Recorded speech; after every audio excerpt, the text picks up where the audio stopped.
The RBA meeting is the story of the week, folks, as businesses and mortgage holders hope for a rate cut tomorrow afternoon. But this one is a hyper-political one, given it's on the eve of a federal election. Joining us live is the Assistant Immigration Minister, Matt Thistlethwaite, and the Liberal Senator, Holly Hughes. Good morning to you both. So, Jim Chalmers has apparently told Labor MPs to zip it when it comes to RBA commentary. So, like a red rag to a bull, Matt, will there be a cut tomorrow? Should there be one? Pete, I think it's worth pointing out that 30%, only 30% of Australians have a mortgage. And these are the people that have done it tough, that have made sacrifices and have reined in their budgets. And I think that those Australians, those mortgage holders, those workers, all have families to look after. I think that they deserve our thanks. I think that they deserve our praise because they've tightened their budgets, they've made sacrifices, and because of that, we've got inflation down. Inflation has come down. So those hardworking Australians that have made those sacrifices, I say thank you, and I reckon that they deserve some rate relief, but we'll have to wait and see what happens tomorrow. So is that your message to Michelle Bullock? Look, the RBA acts independently of government, as it should. That's been long-standing monetary policy for many, many years under both respective governments. But when you say they deserve rate relief, and you're right, 30% of people do have mortgages here and are doing the lion's share, they expect or they hope they should get rate relief, is what you said. So is that what you're hoping Michelle Bullock does tomorrow? Yeah, look, 70% of the population don't have a mortgage, so only 30%. It's a minority. And they're the ones that have done the hard yards over recent years, and they deserve our praise and our thanks because they've made the sacrifices, and because of their sacrifices, inflation has come down. And I think that they're the ones that are looking out for some rate relief. All right, I'll ask you now, Holly. Do you think, or should there be a rate cut tomorrow for those who are doing it tough?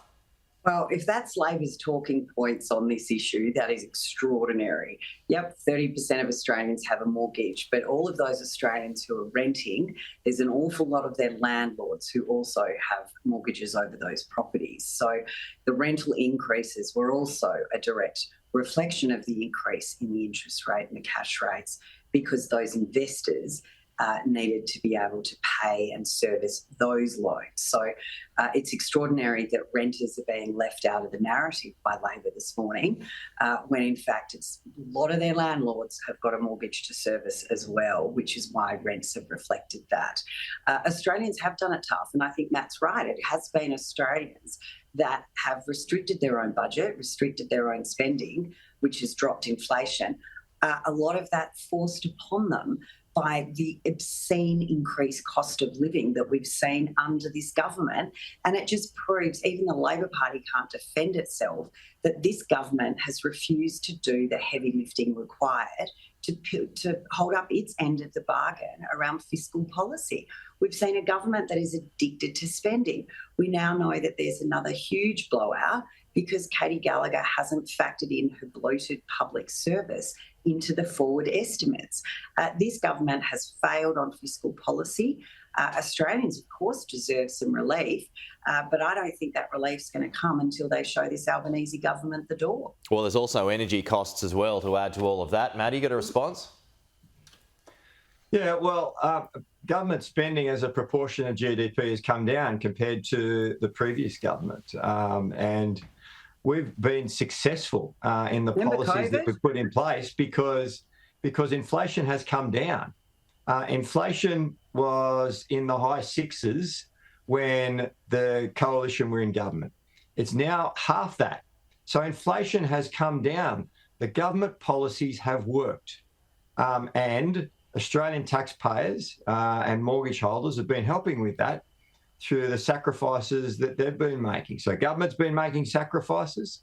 Australian workers and their families have been making sacrifices, and the policies have worked because inflation has come down. And we've been able to do that by avoiding a recession, but providing some help for Australian taxpayers in the form of tax cuts, in the form of energy rebates, in the form of cheaper medicines, in the form of cheaper childcare.